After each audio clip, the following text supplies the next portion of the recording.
Please welcome Minister of Foreign Affairs of the Arab Republic of Egypt and President of COP27, Sama Shukri. And our moderator, anchor for Bloomberg Television, Manas Cranney.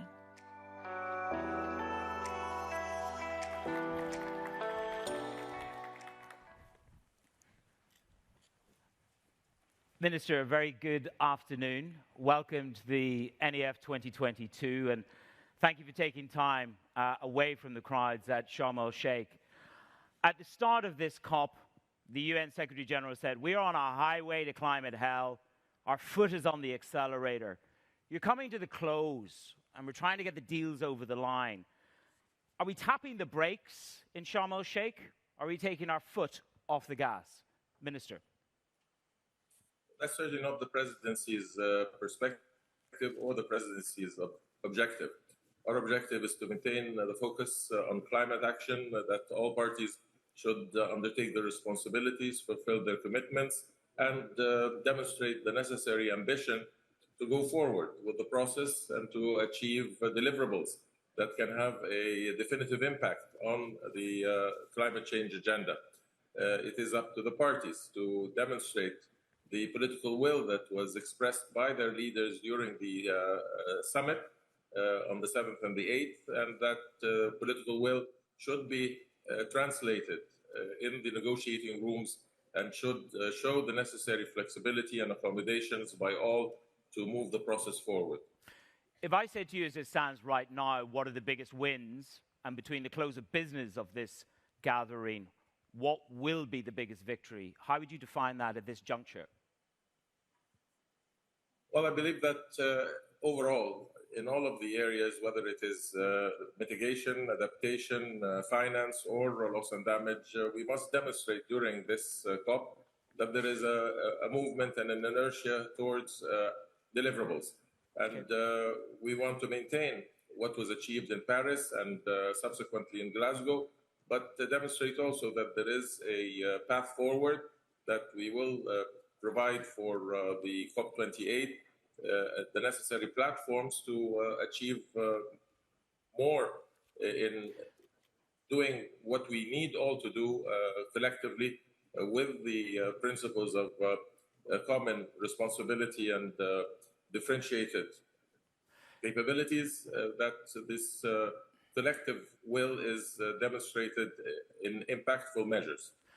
We have the initial cover decision, I understand, and the top line on that, COP holds off on its pledge to phase down oil and gas. Now, of course, India, we know, put on the table they wanted to phase out, and the US talked about phasing down projects that were unabated. What has been the biggest obstacle to having that language and not something stronger? If you could repeat, I couldn't hear you very well. I've seen the cover decision. We've written a story today that COP holds off on pledging to phase down oil and gas. What is the biggest obstacle to that? Again, the covering decision is still in the process of being formulated. Whatever circulation you might have seen is still a work in progress, and I don't think one should jump to any conclusions. We are still in a phase of deliberations to see how best to provide an outcome, a covering decision that, while responds to the interests of parties, does not provide any form of backtracking or relinquishing of any previous commitments. So you're optimistic that we can still see some stronger language? Well, we are working diligently as president to encourage all to rise to the occasion, to show the necessary ambition, and to maintain the momentum.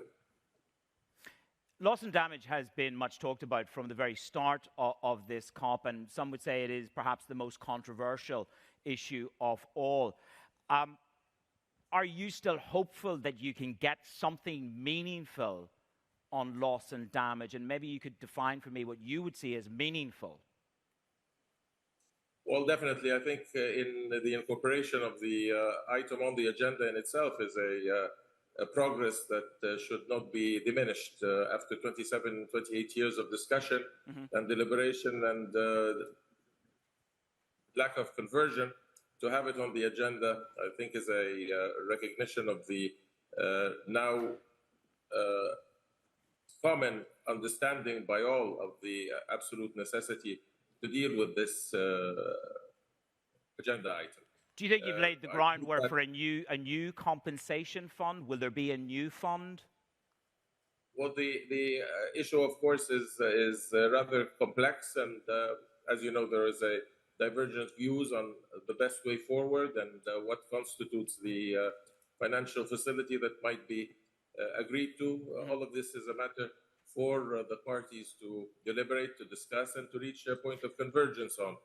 But there is strong positions by a vast number of the parties, especially in the developing world, that seeks a positive outcome that can demonstrate, again, a recognition of the issue and a commitment to addressing it. Well, commitment is laudable.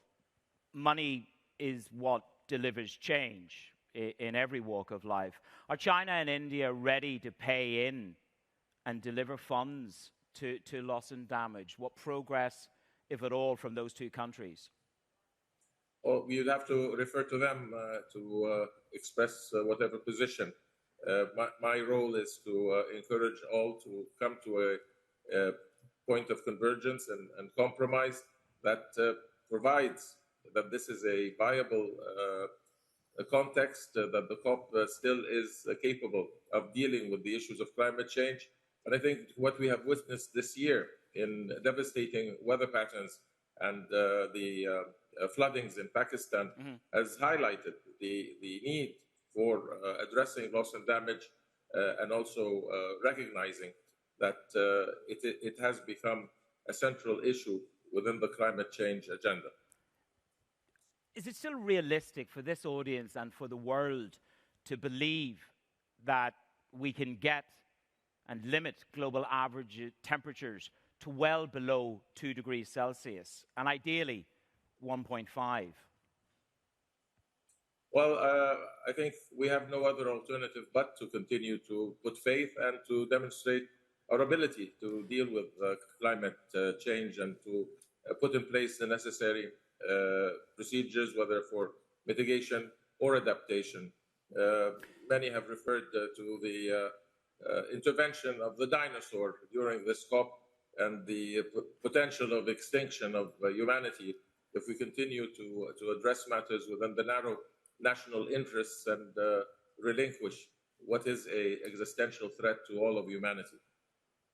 And on that point of adaptation, I mean, many people have said to me, based in the Middle East, that this was going to be an African COP, and in many ways, the adaptation that the world is hoping for, again, comes back to delivery of cash and capital.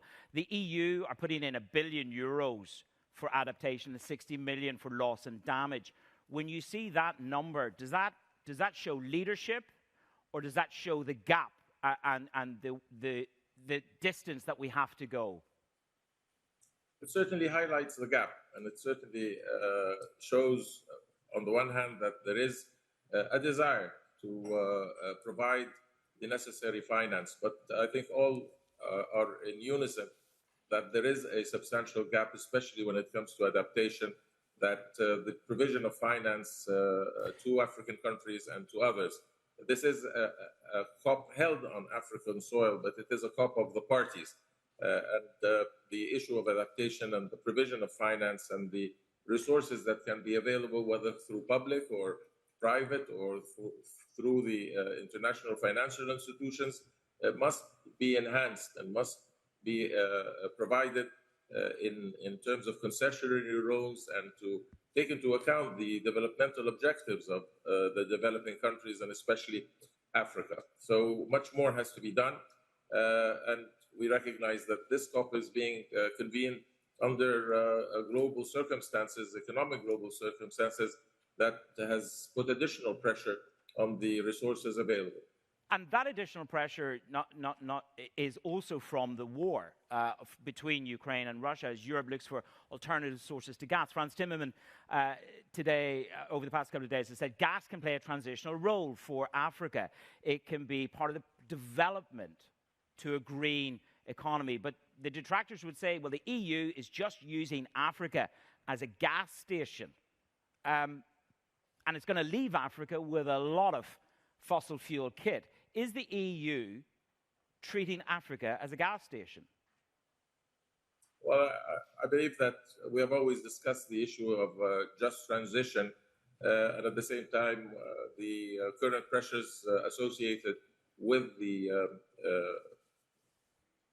Ukrainian crisis is having an impact, but that impact should in no way provide opportunity for backtracking, nor should it also limit our ability to, for developing countries, for African countries, to continue on the path of sustainable development, while they have on every occasion demonstrated their willingness to a just transition, provided the resources, provided the exchange of technology.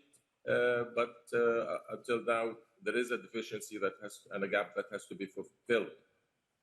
You will hand the baton across to the UAE.